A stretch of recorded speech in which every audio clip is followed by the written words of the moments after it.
오늘 우리에게 은혜 주실 하나님의 말씀은 누가복음 4장 13절부터 30절까지의 말씀입니다. 오늘 나에게 주신 하나님의 말씀을 함께 드라마 바이블과 함께 우리 또 마음으로 봉독하시죠. 마귀가 모든 시험을 다한 후에 얼마 동안 떠나니라.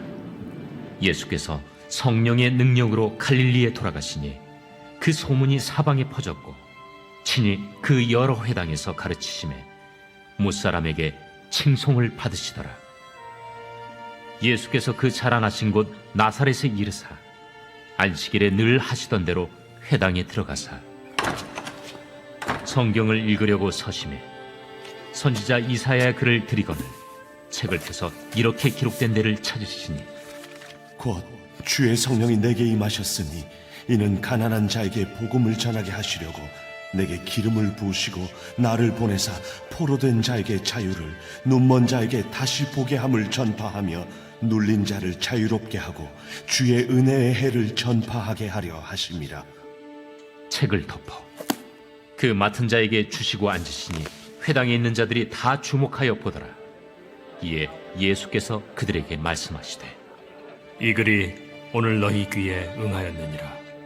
그들이 다 그를 증언하고 그 입으로 나오는 바 은혜로운 말을 놀랍게 여겨 이 사람이 요셉의 아들이 아니냐? 너희가 반드시 의사야 너 자신을 고치라 하는 속담을 인용하여 내게 말하기를 우리가 들은 바 가버나움에서 행한 일을 네 고향 여기서도 행하라 하리라. 내가 진실로 너희에게 이르노니 선지자가 고향에서는 환영을 받는 자가 없느니라. 내가 참으로 너희에게 이르노니 엘리야 시대에 하늘이 3년 6개월간 닫히어 온 땅에 큰 흉년이 들었을 때 이스라엘에 많은 과부가 있었으되 엘리야가 그중 한 사람에게도 보내심을 받지 않고 오직 시돈 땅에 있는 사렙다의 한 과부에게 뿐이었으며 또 선지자 엘리사 때에 이스라엘에 많은 나병 환자가 있었으되 그 중에 한 사람도 깨끗함을 얻지 못하고 오직 수리아 사람 나아만 뿐이었느니라. 회당에 있는 자들이 이것을 듣고 다 크게 화가 나서 일어나 동네 밖으로 쫓아내어 그 동네가 건설된 산낭떠러지까지 끌고 가서 밀쳐 떨어뜨리고자 하되 예수께서 그들 가운데로 지나서 가시니라. 아멘. 요즘 뭐 조금 나이가 들어서일까요? 이 가을 하루하루가 너무너무 아깝고 또 좋습니다. 어느 때보다도 이렇게 계절의 변화, 또 계절의 축복을 이렇게 마음껏 누리고 이렇게 있다고 생각합니다. 사랑하는 성도들은 어떠신가요? 사람의 환경이 너무 안 좋으면 시간이 어떻게 가는지, 낮인지 밤인지, 계절이 어떻게 바뀌는지 모를 정도로 힘들 때도 있습니다. 그러나 하나님께서 오늘 이 예배를 통해서 우리 마음에 그 성가대 찬양처럼 믿음으로 다시 일어서고, 저는 주일을 여러 가지 주일의 의미와 축복이 있지만 주일은 주유소와 같다 그렇게 생각합니다. 우리의 삶의 말씀을 채워서 한 주간 살다 보면 또 앵꼬난다 그러잖아요. 다시 주일날 또 가득 오늘 하나님의 말씀과 은혜로 믿음으로 가득가득 채워서 우리의 삶의 현장에서 넉넉히 승리하는 은혜가 있기를 축복합니다. 오늘은 이제 10월 마지막 주일이죠. 이번 주간부터 11월이 시작이 됩니다. 금년의 마지막 2달이 남았습니다. 금년 하나님께서 우리 교회 성도에게 주신 금년의 비전과 표어가 여호와 은혜해입니다. 저는 해마다 또 연초에 신년 차례배 때 이 말씀을 선포하고 또 하반기에 들어서 다시 한번 이 말씀이 지금 나의 삶 가운데 어떻게 적용되고 있는지, 길가의 밭과 같이 씨가 뿌려진 것처럼 새고 와서 금방 먹어버리고 또 말씀이 좀 싹이 나는 것 같고 희망이 있다가 가시에 찔려서 또 돌에 짓눌려서 말씀 다 잃어버리고 영적으로 방황할 수 있습니다. 아직 2달이나 남았습니다. 늘 말씀드리지만 저는 연초보다 더 좋은 연말이 되기를 축복합니다. 그럴 수 있습니다. 오늘 이 예배를 통해 말씀을 통해 남은 금년의 2달을 가장 알차게 또 하나님의 은혜 가운데 보내는 귀한 은혜가 있기를 축복합니다. 성경 말씀, 이 한 권의 책이지만 성경은 참 놀라운 측면 중에 하나가 뭐냐면 이 성경을 기록한 문학적인 양식이 너무나 다양하다는 겁니다. 세상에 이 한 권의 책에 더군다나 경전이지 않습니까? 다양한 문학적인 장르들을 총동원해서 이 성경이 기록되어 있는데 자세히 알 건 없지만 문학적인 양식이 한 12가지 정도로 성경을 기록한 방식이 다릅니다. 하나하나 설명하면 끝도 없고요. 율법, 하나님의 법이죠. 온 인류에게 주신 하나님의 법. 그 다음에 역사적인 서사, 이스라엘의 역사가 기록되어 있죠.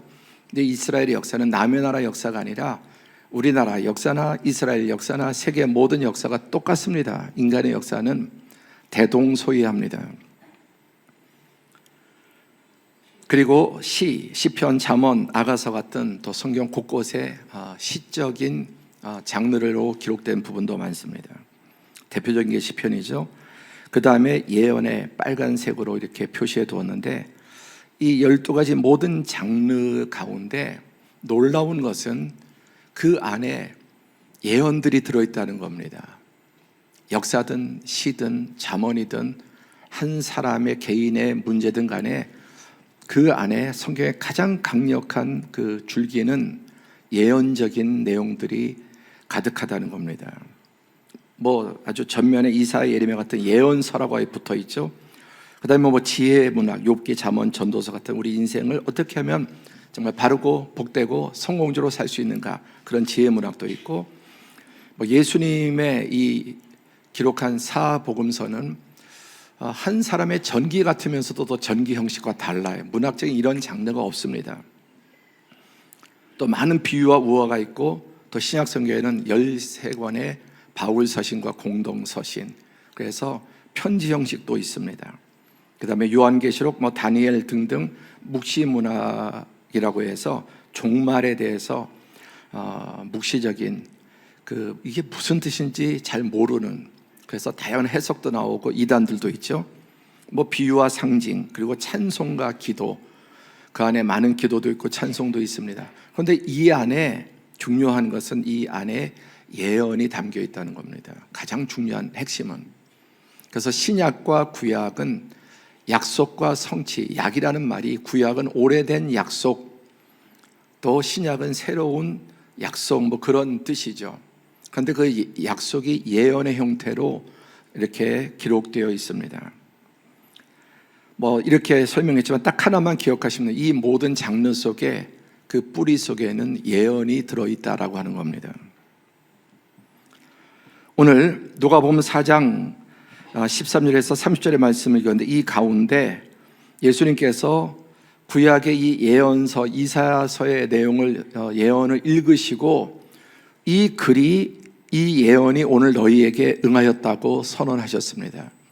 이것이 예수님의 첫 번째 선언입니다. 메시아로 사신 예수님의 일성이 뭐냐? 이 글이 오늘 너희에게 응했다. 이 예언이 오늘 너희 앞에 성취되었다는 말씀이 예수님의 메시아로서의 첫 번째 선언이었습니다.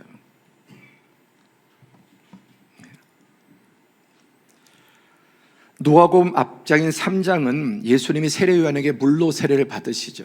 그래서 모든 사람이, 죄인들이 자기 죄력에 물로 세례를 받았는데, 우리 교회도 이제 11월에 세례가 있죠. 물 세례입니다.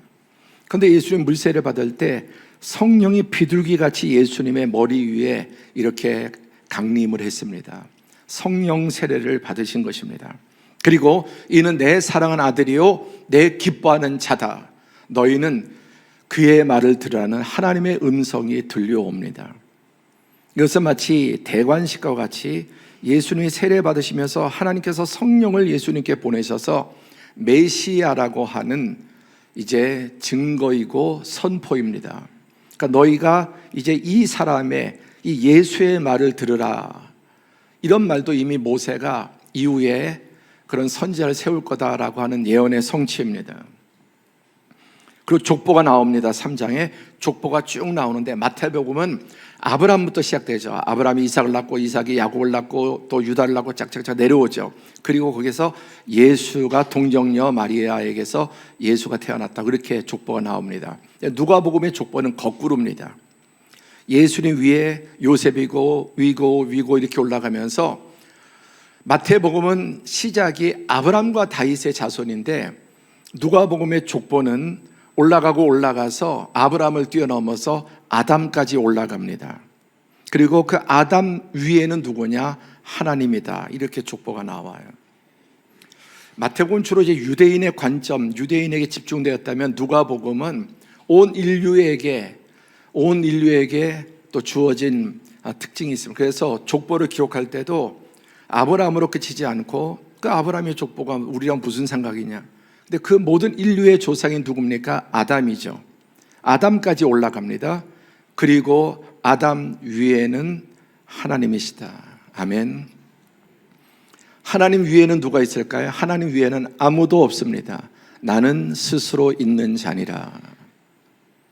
그것이 성경의 여러분 핵심이죠. 그리고 이제 4장으로 넘어와서 예수님께서 세례 요한에게 세례받고 하나님께서 성령을 비둘기처럼 임하시고 하나님의 음성이 임한 다음에 예수님의 첫 행보가 뭐냐? 먼저 시험을 받았다는 겁니다. 그래서 오늘 누가복음 4장을 읽었는데 1절 13절까지는 예수께서 시험을 받으신 내용이 나옵니다. 그런데 1절에 보면 예수께서 성령의 충만함을 입어 광야에서 40일 동안 성령에게 이끌리시며 마귀에게 시험을 받으시더라. 이 모든 날에 아무것도 잡수시지 아니하시니 줄이신지라. 성령이 임하시고 성령께서 예수님께 하신 첫 번째 일이 뭐냐면 예수님을 이끌고 광야로 이끌고 가셨습니다. 여러분, 성령님이 우리를 이끄시면 어디로 가야 됩니까? 에덴 동산에는 푸른 풀밭과 잔잔한 물가라고 생각하지만 성령님께서는 예수님을 광야로, 유대 광야, 혹독한 곳입니다. 그리고 거기에서 40일 동안 성령에게 이끌리셨다. 그리고 동시에 마귀에게 시험을 받으셨습니다. 이 내용은 첫 번째 아담이 에덴 동산에서 그 최상의 조건과 환경에서 마귀의 한 번의 시험에 그냥 넘어지고 말았죠. 그래서 에덴 동산과 하나님이 주신 그 귀한 축복과 생명을 빼앗기고 추방당했습니다. 그런데 이제 둘째 아담, 첫 번째 아담의 실패를 회복하기 위해서 오신 예수님은 광야에서 40일 동안 광야에서 성령에 이끌리셔서 연단 받으시고 마귀에게 시험을 받으셨는데 대표적인 시험이 세 가지입니다. 우리가 알고 있다시피. 그런데 그 시험이 뭡니까? 돌들로 떡이 되게 하라. 지극히 높은 곳에 올라가서 온 세계 만국의 영광을 다 보이면서 내가 나에게 절하면 이 모든 것을 너에게 주겠다. 이 모든 열방 만국이 나의 것인데 나에게 절하면 너에게 이 모든 걸 주겠다고 예수님을 시험합니다. 세 번째 시험은 성전 꼭대기에서 데리고 가서 뛰어내리면 사람들이 너를 보고 그 높이 한 30m 정도 됩니다. 성전 꼭대기에서 옆에 골짜기까지 한 30m 되는 곳에 떨어지면 어떻게 되겠습니까? 근데 사람들이 보는 앞에서 거기서 뛰어내려서 안 다쳤어요. 멀쩡해요. 그럼 사람이 여러분 어떻게 하겠습니까? 여러분들 이 세 가지 시험이 뭐냐면은 다 우리가 원하는 것들입니다. 심지어 우리가 하나님께 기도하는 것들의 상당 부분이 이 세 가지를 달라는 겁니다. 돌이 떡이 되게 해달라. 돌은 돌이고 떡은 떡이죠. 떡은 쌀을 만드는 것이죠. 쌀로, 밀가루나. 근데 우리는 하나님의 창조 원리 법칙을 벗어나서 돌 가지고 떡이 되게 해달라는 이런 것들을 바랄 때가 많습니다. 비슷한 유형의 기도라는 거죠. 안 될 일을 원하는 거죠. 기도라는 이름으로. 그러면 하나님께서 스스로 지으신 그 모든 법칙을 어긋나게 하라는 것이죠. 그 다음에 또 이 모든 만국의 영광을 보여주면서 나한테 절하면 이 모든 걸 다 너한테 줄게. 우리가 받는 시험이 뭡니까? 사단에게 타협하고 사단의 미혹에 조금만 우리가 좀 뭐라 그럴까요? 좀 혼합하면 엄청난 돈을 벌 수도 있고 권력을 얻을 수도 있고 내가 원하는 것을 가질 수 있습니다. 여러분, 살면서 우리는 반식 그리고 위법의 이런 요구들이 끊임없이 있지 않습니까? 우리 삶에 온통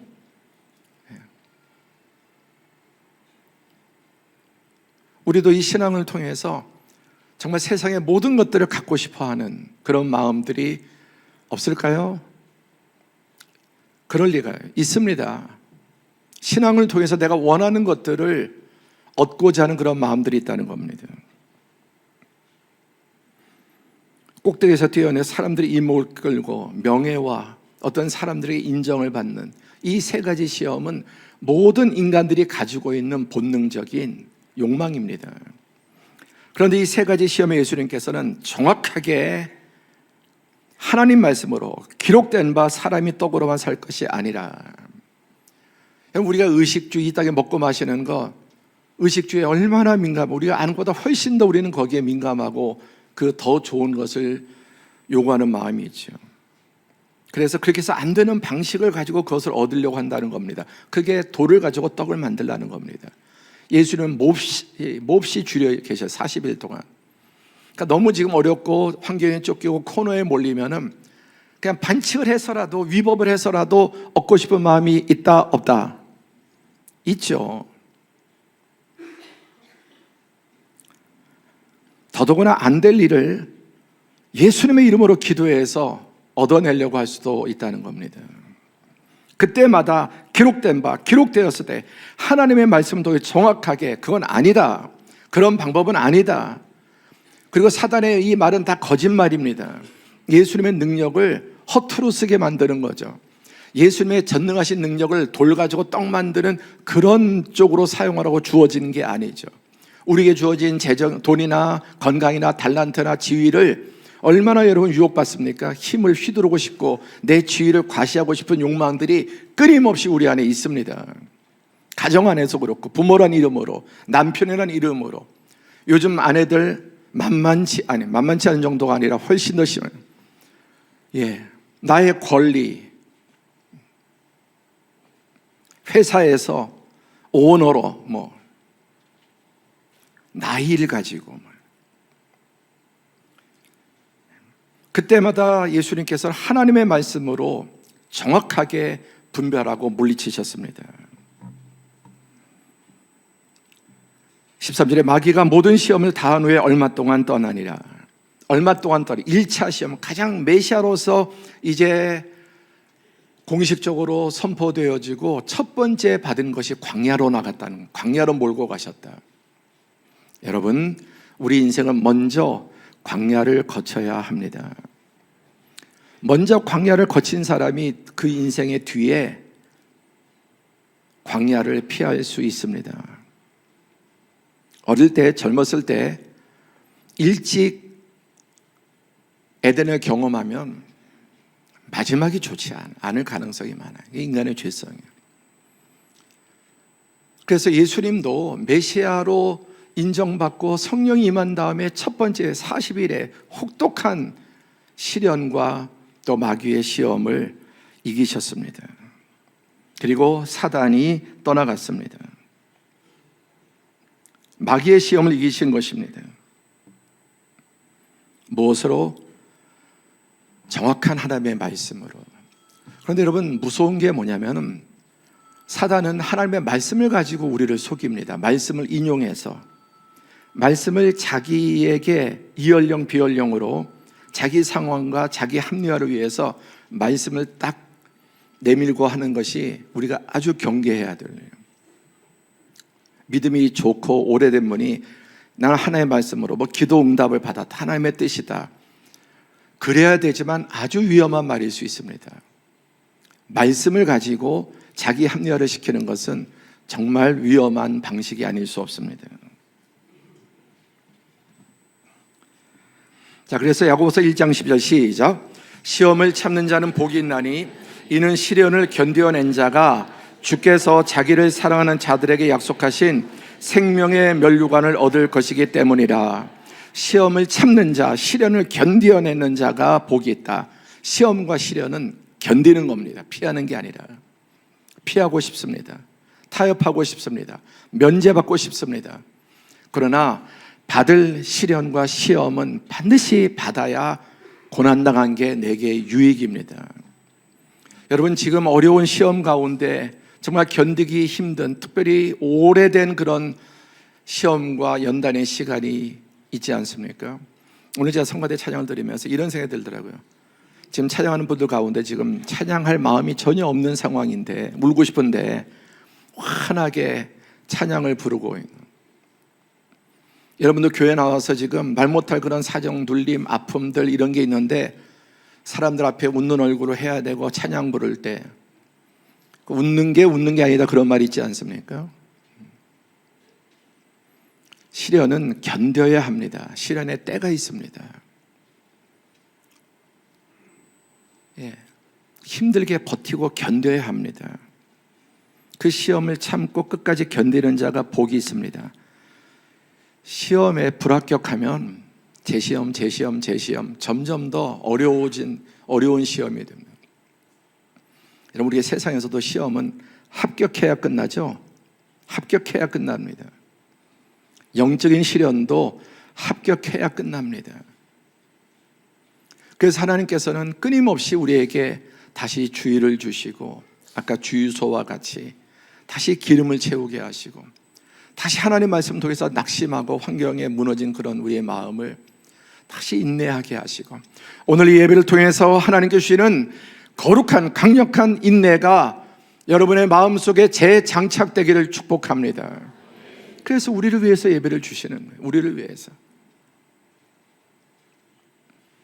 그래서 이 시험을 견뎌낸 자가 주께서 자기를 사랑하는 자들에게 약속하신 생명의 면류관, 궁극적인 승리를 얻기 위해서, 그리고 작은 승리의 삶의 성취와 다음 단계로 나가기 위해서 반드시 시험을 통과해야 합니다. 여러분, 지금까지 살면서 얼마나 많은 시험들을 패스해 왔습니까? 공식적인 학교의 시험, 그리고 우리의 삶 자체는 날마다 사실 시험이라면, 날마다 시험이에요. 크고 작은 시험. 그 모든 시험을 하나님의 말씀으로 정면 돌파해야 그 시험에서 이긴 자에게 하나님이 예비하신 놀라운 은혜와 복이 있음을 믿으시기 바랍니다. 직면해야 합니다. 믿음으로 직면해야 합니다. 말씀 붙들고 다시 그 시험을 헤쳐나가야 합니다. 그런 자들에게 반드시 하나님이 약속하신 놀라운 은혜와 축복과 상이 있음을 믿으시기 바랍니다. 예수님이 그렇게 하셨습니다. 두 번째, 예수는 먼저 고향에서 가르치셨습니다. 여러분, 고향 다 있으시죠? 고향하면 어떻습니까? 저도 어린 시절에 자란 고향이죠. 군대 가기 전까지. 예수님도 육신으로 이 땅에 오셔서 태어나게 된 베들레헴에서 태어나셨지만은 이 땅에 갈릴리에서, 그리고 나사렛에서 예수님은 자라셔서 예수님의 이름이 나사렛 예수라고 이렇게 말하지 않습니까? 오늘 본문 13절에서 16절까지 이 내용은 예수님께서 이제 이 시험을 이기시고 고향으로 가셨습니다. 거기엔 누가 있습니까? 부모, 형제가 있습니다. 친구들이 있습니다. 그리고 자기의 친척들이 있고, 또 어릴 때부터 사랑받고 자란 마을 사람들이 있습니다. 예수님은 선지자로 메시아로 부름받으셨지만 첫 사역지를 자신의 고향으로 택하셨습니다. 그러나 결론적으로 고향에서 배척을 받았습니다.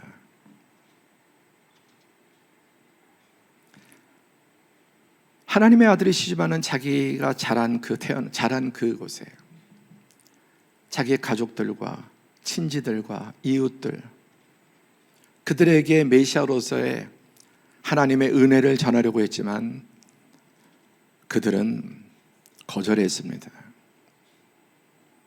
무슨 말인가? 가장 익숙한 사람이기 때문에 가장 거부할 수 있습니다. 오늘 신앙에 익숙한 분들이 예수님의 고향 사람들과 같지 않기를 바랍니다. 익숙한 것은 우리에게 무뎌짐을 가져올 수 있기 때문입니다.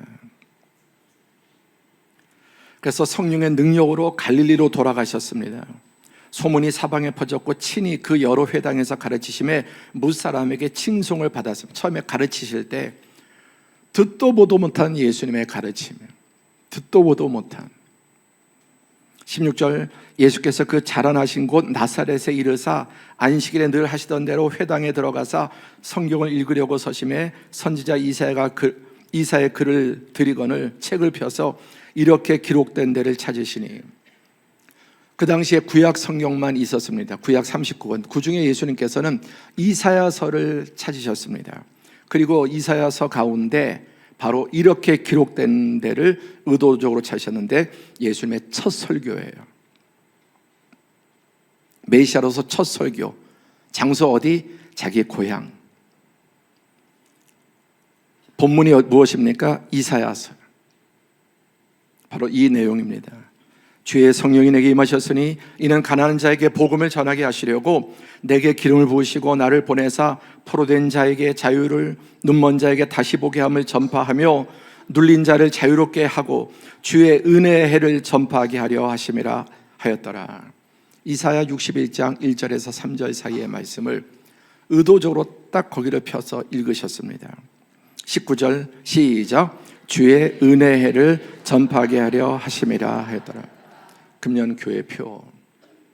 금년 안에 하나님께서 우리 교회 성도에게 주신 비전, 여호와의 은혜의 해, 하나님의 은혜.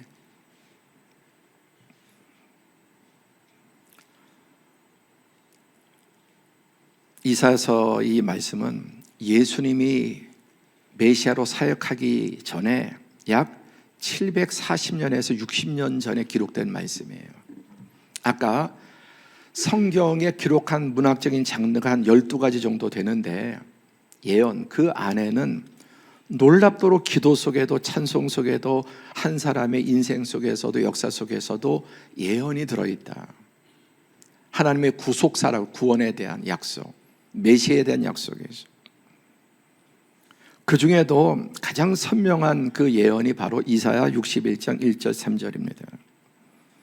우리 함께 봉독할까요? 시작. 주 여호와의 영이 내게 내리셨으니 이는 여호와께서 내게 기름을 부으사 가난한 자에게 아름다운 소식을 전하게 하려 하심이라.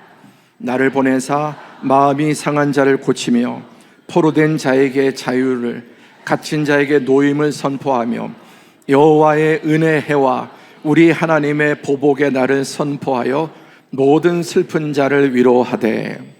이 말씀을 읽으셨어요. 이사야 선지자가 740년, 60년 전에 한 예언입니다. 메시아에 대한 예언입니다.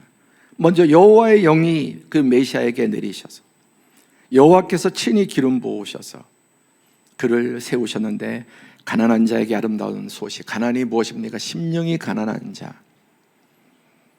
여러분, 많이 배워도 늘 마음이 가난하기를 축복합니다. 지위가 높아져도 마음은 가난할 수 있기를 바랍니다. 유명해지고 돈을 많이 벌어도 마음은 언제나 가난할 수 있기를 축복합니다. 가난한 자만 이 복음을 받을 수 있습니다. 메시아를 보내사 마음이 상한 자를 고치며 포로된 자에게 자유를, 갇힌 자에게 노임을 선포하며 이 모든 것들을 통틀어서 여호와의 은혜의 해를, 우리 하나님이 원수들에게 보복하시는 그 날을 선포하여 모든 슬픈 자, 마음이 상한 자, 눌린 자, 그들을 치료하신다고 말씀했습니다. 여러분, 오늘날 이 시대에 얼마나 우리들의 마음이 많이 상해 있습니까?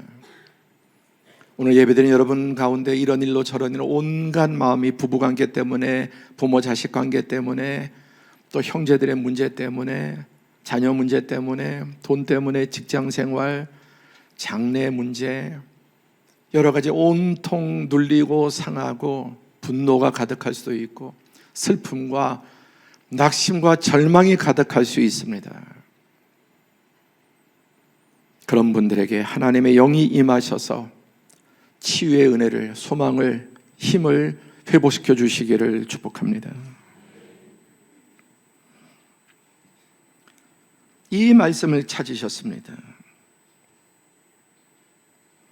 이들을 어떻게 바꾸십니까? 무릇 시온에서 슬퍼하는 자에게 시온, 하나님 앞에 나와서 슬퍼하는 자, 사람들에게 뭐 이런저런 아쉬운 말하고 이런 뭐 우는 소리하고 그래봐야 나만 더 비참해지고 더 힘들어집니다. 시온에서 슬퍼하는 자에게 제 대신 화관을, 꽃으로 만든 관, 그 죄를 대신하고 기쁨의 기름으로 그의 영에 기쁨의 기름을 부어주시는 거예요. 어떤 상황과 형편 속에 있다 할지라도 하나님께서 그에게 기쁨의 기름을 부으시면 그 기쁨으로 이길 수 있습니다. 오늘 이 시간 그 기쁨의 기름 부으심이 있기를 축복합니다. 그래서 찬송의 옷으로 근심을 대신하시고 그들을 의의 나무 곧 여호와께서 심으신 그 영광을 나타낼 자라 일컬음을 받게 하려 하십니다. 그들이 이제 의의 나무가 되는 거예요.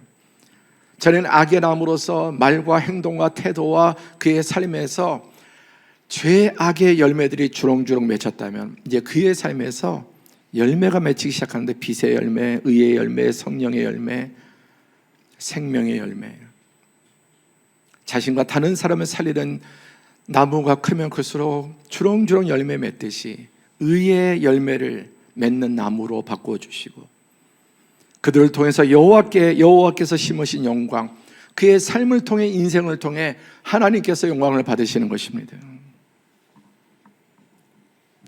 여호와의 은혜의 희년이라고 말씀했죠. 50년 만에 돌아오는 놀라운, 평생에 한 번 올까 말까한 희년이 구약시대에 있었습니다. 이 해는 너에게 희락, 인간의 가장 큰 기쁨이 되는 기쁨의 해입니다. 그동안 자기의 재산을 빼앗기고 자기의 가족을 빼앗기고 자신도 노예가 되고 아내도 종도 노예가 돼서 이리저리 팔려갔던 사람들, 그리고 자기의 집과 재산과 모든 것들을 다 빼앗겼던 자가 희년이 되면 자기 소유로 돌아가며 각각 자기 가족에게로 돌아갈지며 너희 기업에 온 땅에서 그 토지의 무르기를 허락할지니. 저희 부친은 소천하셨지만 19살에 6.25 때, 일사후퇴 때 그때 월남하셨습니다. 19대. 그리고 몇 달 이렇게 피해 있다가 오겠습니다. 그리고 부모님한테 가족에게 인사한 것이 마지막이었습니다. 85년 동안 85세 사셨는데 가족을 만나지 못했습니다. 평생에 부모, 형제, 고향에 돌아가지 못했습니다. 노예로 잡혀가면은 이스라엘뿐만 아니라 각 나라로 팔려서 정말 생이별을 하게 되는. 그런데 희년이 되면은 그들이 자기 고향으로 돌아오는 거예요. 자기 소유지로 돌아오고 자기 집을 되찾고 자기 땅을 되찾고 자기 가족을 되찾고, 원래 하나님께서 가나안 땅을 주셨을 때 각자의 유업이 있습니다. 쉽게 말해 저마다 하나님 주신 재산이 있습니다. 그런데 이 약한 세상에 살다 보니까 빚을 지기도 하고 속기도 하고 그래서 다 빼앗겨 버리고 완전히 노예가 되는 그런, 자기뿐만 아니라 자기 죄로 인해서 온 가족이 직사하게 고생하고. 근데 희년이 되면은 다 돌아오는 겁니다.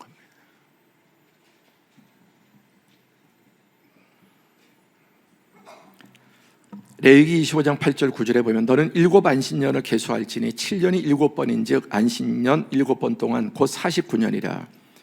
그리고 이제 50년째가 되는 7째 달 열흘 날은 속죄리니 대속죄, 민족을 위한 대속죄 제사를 드리고 뿔라빠를 소리를 내어 전국에서 뿔라빠를 크게 불지며. 지금은 사이렌이 있어서 전국에 동시에 사이렌을 울리시면 그 당시에는 이 양의 뿔나팔, 양강나팔이라고 하죠.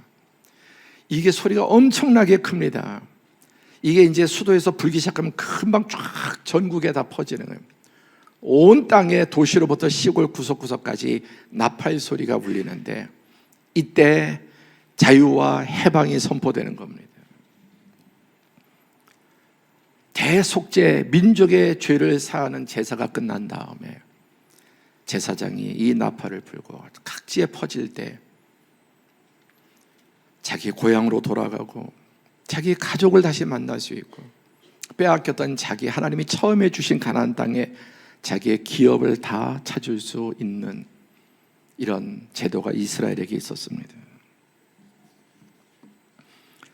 바로 그 해를 이제 여호와의 은혜 해와 우리 하나님의 보복의 날을 선포하여 모든 슬픈 자, 그 이유가 무엇 때문이든지 모든 슬픈 자, 억눌린 자, 모든 것들을 빼앗겼던 자들이 위로를 받고 회복이 되는 것입니다. 오직 이스라엘에만 이런 법이 있었는데 이런 법을 주신 하나님이 어떤 분일까요? 한번 생각해 보세요. 부자는 항상 부자, 가난한 사람 대를 이어 가난하고 가난하고 가난하고. 여러분, 세상 이 자본주의 무서운 겁니다. 부를 대물림하고 가난을 대물림하고 너무 여러분 바뀔 수 있는 가능성이 작은 세상이죠. 공산주의도 무서운 제도지만 자본주의도 여러분 무서운 제도입니다. 수단과 방법을 가리지 않고 양육 강식을 발휘할 수 있는. 그런데 이런 제도를 자기 백성에 만드신 하나님은 어떤 분이실까요? 약자의 하나님, 고아와 과부의 하나님, 노예의 하나님, 지극히 작은 자를 돌아보시는 하나님. 그 하나님이 지금도 우리를 굽어 살피고 계심을 믿으시기 바랍니다. 오늘 이 예배를 통해 우리의 저마다의 슬픔이 치유되고 회복되고 하나님께서 각자의 심령 속에 기쁨을 심어주시기를 원합니다. 하나님의 이 복된 명령과 인간의 불순종은 세상의 모든 불행과 비극의 원인입니다. 죄로 인해 깨어진 에덴과 희년을 강제하시는 하나님, 이게 바로 복음이에요. 해라 해라 해서 안 되면 말고가 아니라 결국은 그렇게 되도록 하나님께서 주권을 발휘하십니다. 아멘. 하나님은 이 하나님의 뜻이 반드시 이루어지도록 세상 가운데 하나님의 공의와 통치가 이루어지도록 끊임없이 개입하시고 일하시고 역사의 마지막에 영원한 하나님의 공의가 그것이 이루어져서 악인들은 영원한 멸망에 처할 것이고 의인들에게 하나님께서 영원한 그 보상으로 그들을 갚아주실 것이라고 말씀합니다.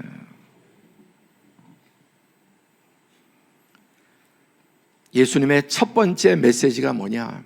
이 이사야 61장 1절 3절을 읽으시고 이 예언이 오늘 너희에게 응하였다. 아멘. 누구를 통해서? 예수 그리스도를 통해서. 그게 예수님의 첫 번째 설교였습니다. 어디에서? 자기 고향에서. 온 인류의 메시아시지만은 그래도 자신이 자란 부모, 형제, 친척, 친구들, 동네 사람들, 그러나 그들은 예수님을 거부하고 낭떠러지 끝으로 데려가서 밀어버리려고 했습니다.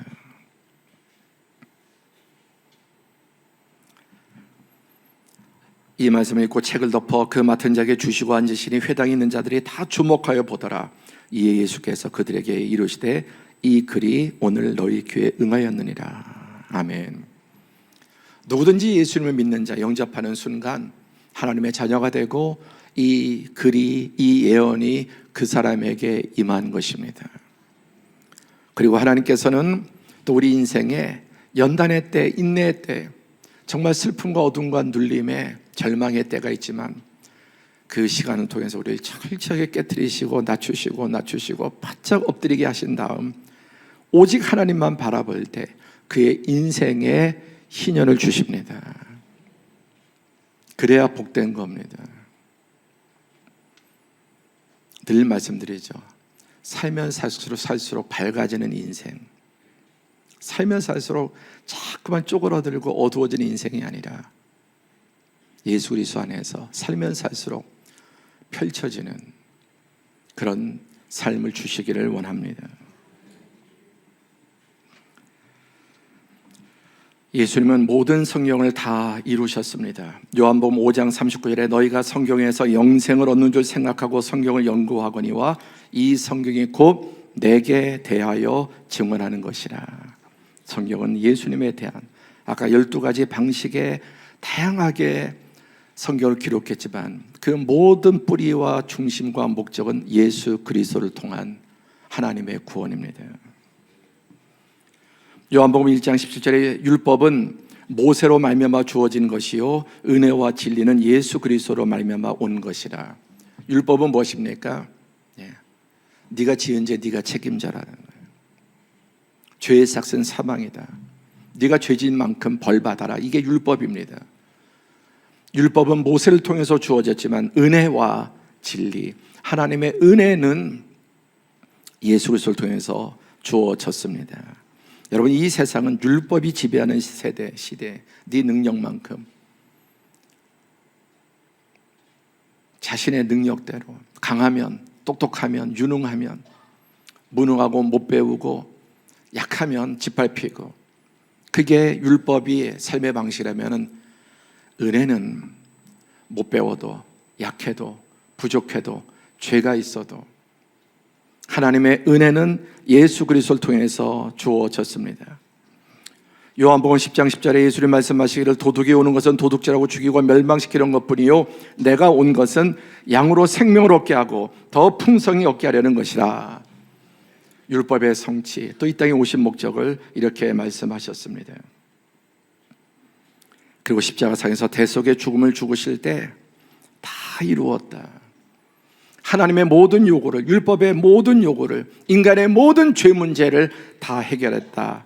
마지막 이 말씀을 남기시고 머리를 숙이시니 영원히 떠나가시니라. 십자가의 죽음은 대속의 죽음, 우리의 저주와 우리의 실패를 은혜로 풀어주시는 대속의 죽음이었습니다. 로마서 6장 23절 시작.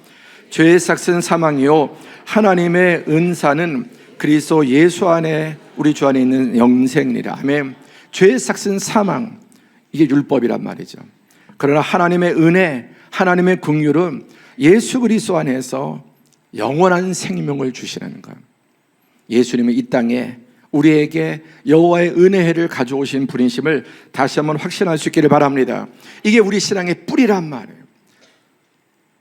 여기에서 우리의 모든 신앙이 이 뿌리에서 나와야 합니다.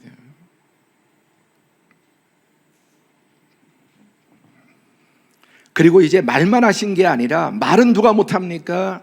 말은 누가 어떤 말인들 못합니까?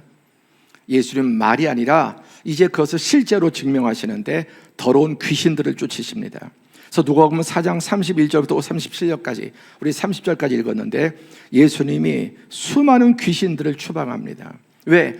이 세상을 장악하고 있는 어둠의 영이 있습니다.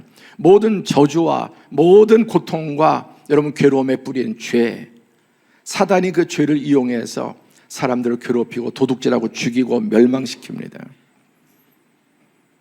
여러분, 더러운 귀신의 존재를 인정하지 않고 지금 이 시대에는 과학적으로나 교회 안에서도 자꾸만 사단을 지우고 귀신을 지워요. 그런 말 듣기 싫어해요. 지금이 어떤 시대인데 귀신 얘기하고 사단 얘기하느냐. 여러분, 그렇게 생각하면 그분은 성경의 가장 중요한 핵심을 모르는 분이고 부인하는 분입니다. 사단의 역사와 귀신의 역사가 없던 이 세상은 에덴 동산입니다. 우리의 삶의 모든 배후에서 악한 일을 하고 속이고 분쟁을 일으키고 문제를 일으키는 주범이 무엇입니까? 사단의 영입니다. 근데 세상은 점점 이 마귀를 지우거든요. 귀신을 지웁니다. 더 선명해져야 합니다. 혹시 여러분 좀 내가 지식이 있다고 좀 배운 사람이라고 뭐 귀신, 천국, 지옥 이런 얘기 그런 거 듣고 싶지 않다. 여러분, 그런 사람이 예수님 믿을 수 있습니까? 인류의 타락이 어디에서 어떻게 시작되었습니까? 예수님 말씀, 사단이 도둑이 오는 사단의 악한 귀신들, 도둑이 오는 것은, 귀신이 오는 것은 도둑질하고 죽이고 멸망시키는 인간의 모든 불행의 여러분 주범은 사단의 역사가 있어요. 가정의 고통도, 사업의 문제도, 관계의 문제도 이런 모든 뿌리의 뿌리를 보면은 거기에는 숨어있는 귀신의 역사, 사단의 역사가 있습니다. 그래서 예수님이 이렇게 말씀하시고 하신 첫 번째 이적이 뭐냐면은 귀신을 물리치는 겁니다.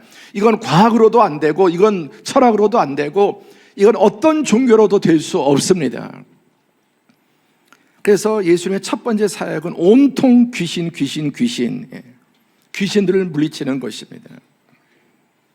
41절에 여러 사람에게서 귀신이 나가며 소리질러 이르되 당신은 하나님의 아들이니다. 귀신이 쫓겨날 수 있는 유일한 방법은 하나님의 아들 예수 그리스도의 이름뿐입니다. 예수 그리스도의 이름 외에는 여러분 총을 쏜다고 핵폭탄을 터뜨린다고 귀신이 죽습니까? 절대 여러분의 신앙에서 귀신을 지우지 마십시오. 사단을 지우면 안 됩니다. 그 귀신의 유혹을 받아서 탐욕을 부리고 하지 말아야 될 그런 일들을 하고, 돌로 떡을 만들려고 하는 그런 시도를 하고, 세상의 모든 것을 타협해서, 불의에 타협해서라도 얻으려고 하고, 좀 더 빠르게 더 많이 더 높은 것들을 얻고자 하는 이 배후에 귀신의 영, 속이는 영이 있는 것입니다. 그 다음에 예수님이 하신 일이 무엇입니까? 온갖 병자들을 고치십니다. 예수님이 정말 전능하신 하나님의 아들이시고 인간의 모든 문제의 뿌리가 되는 사단의 역사, 그리고 여러분 그 땅에서 겪는 고통의 문제, 육신의 질병, 정신적인 질병, 귀신은 정신적인 질병이라면 육신의 질병, 육신의 고통, 질병이 얼마나 고통스러운지, 깊은 질병을 겪어보면 얼마나 그게 끔찍한지. 우리 모두는 다 나이 들고 늙으면 점점 더 병들이 많아지고요. 기억남, 저 20대 30대 뭐 피검사하면 다 파란색 정상 하나도 비정상이 없었는데 50 넘어가고 60 되니까 빨간 분들이 곳곳에서 다 우리가 그렇게 조금 더 건강하냐 덜 건강하냐 차이지, 육신의 질병에 다 고통당하고, 특히 노후가 돼서 여러분 돈도 없고 몸도 약하고 돌봐줄 사람도 없고 얼마나 고통스럽고 비참한지 모릅니다. 예수님께서 수많은 귀신들을 가는 곳마다 쫓으시고 병자들을 고치시고 죄의 노예된, 사단의 노예된, 결박당해서 아무리 안 하려고 해도 안 되고 아무리 하려고 해도 안 되는 것, 하나님의 성령이 임하시면 인간의 능력으로 할 수 없는 것을 하게 되는 줄 믿습니다. 그래서 여러분 우리가 신앙생활을 하면 할수록 신앙이 깊어진다고 하는 것은 성령님을 의지하는 것입니다. 누가는 그 시대 최고의 의사였습니다. 누가는 의사였어요. 그 역사가입니다. 대단히 엘리트란 말이죠. 여러분 고대나 중세나 지금이나, 제가 이번에 4개월 동안 병원에 이렇게 있으면서 수술받고 하면서 제가 깨달은 것 중에 하나가, 의사는 가장 똑똑한 사람이 해야 되는 게 맞더라고요. 머리 안 좋은 사람, 똑똑하지 않은 사람은 의사가 될 수도 없고 돼서도 안 돼요. 의사의 처방과 약이나 여러 가지, 여러분 그 약들도 얼마나 이런저런 종류도 많고 효과들 또 같이 섞어 먹으면 안 되고 등등 그런 것들 탁탁탁탁탁 처방하는데 정말 실감했습니다. 가장 머리 좋은 사람이 의사가 돼야 돼요.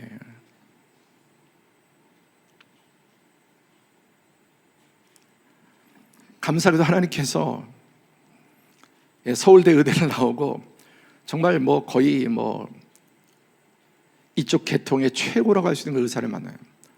정말 그 지식이 방대하고요, 대단하더라고요. 누가가 그런 사람이었습니다. 그런데 마태마가 누가 요한복음 사복음서의 기록자 가운데 가장 기도를 많이 강조하고 성령을 많이 강조하는 것이 누가복음이에요. 그리고 누가가 누가복음과 사도행전을 기록했습니다. 사도행전은 성령행전이고 기도행전이고, 복음서 중에 가장 기도에 대해서, 성령에 대해서 많이 언급한 사람이 그 당시의 엘리트 의사이자 역사가인 누가의 누가복음에 가득합니다. 그러니까 정말 머리가 좋으면 좋을수록 뭐가 중요한지를 아는 거잖아요. 함께 합니다. 성령이 중요하다. 무엇이 중요한디? 성령이 중요해요. 성령님 없이 신앙생활 자체가 형성되지 않고 발전할 수도 없고, 정말 뭐가 중요한지 거기에 집중하는 것이 지혜죠. 성령님입니다. 이 모든 것이 성령님을 통해서, 오직 성령님을 통해서. 그래서 이사야가 예수님 오시기 740년에서 60년 전에 예언할 때 메시아에 대해서 첫 스타트가 뭡니까? 주 여호와의 영이 내게 내리셨으니, 아멘. 여호와의 성령이 메시아에게 임하셨으니, 이는 여호와께서 내게 기름을 부으사. 예수님의 역사상 가장 성령으로 충만한, 그래서 신학적으로 성령의 담지자라 그런 표현이 있어요. 그냥 완전히 성령으로 충만한 분이셨어요. 그리고 예수님의 모든 사역은 성령으로 출발해서 성령과 동행하시고 성령의 능력으로 마지막 남기신 유언이 뭡니까? 예루살렘을 떠나지 말고 성령을 기다리라.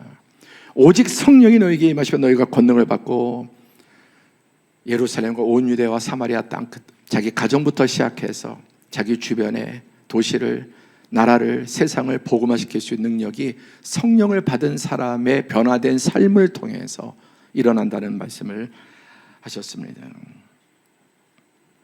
아까 누가복음 시작할 때 3장 16절에 나는 요한이 물로 세례를 주지만 나보다 능력이 많으신 분이 오시는데 나는 그분의 신발끈을 메고 풀 자격도 없는 자다.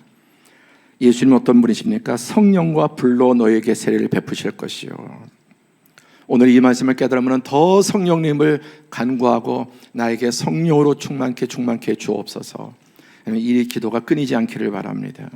그분은 성령과 불, 성령을 받으면 능력을 받아서 무슨 방언하고 예언하고 이런 쪽으로 잘못 이렇게 자꾸만 뭐랄까 잘못되는 그런 은사를 주는 분도 있지만, 정말 이 하나님 말씀과 능력으로 살아갈 수 있고 사단을 이기고 세상을 분별하고 믿음으로 승리할 수 있는 힘과 능력을 주시는 것입니다.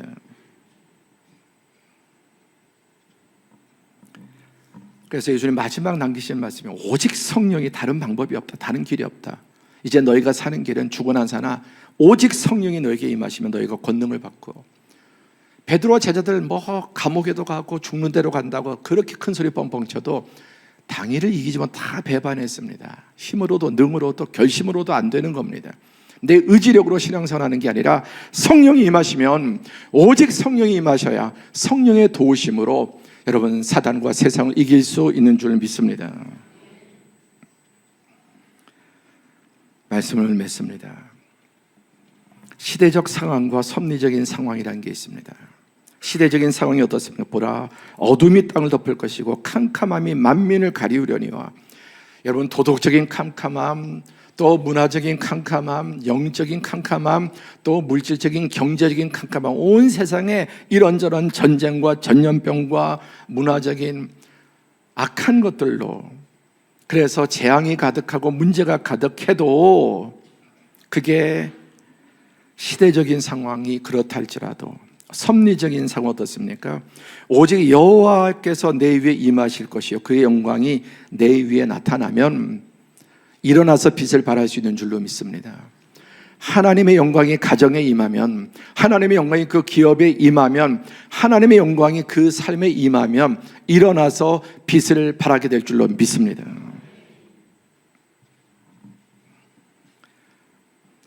현실과 상황은 우리의 믿음과 반대로 할지라도, 온 땅이 어두움이 캄캄하게 가득할지라도 여호와의 영광이 임할 때 여러분 일어나서 빛을 발하게 되고 하나님의 은혜의 해를 누리게 될 줄로 믿습니다.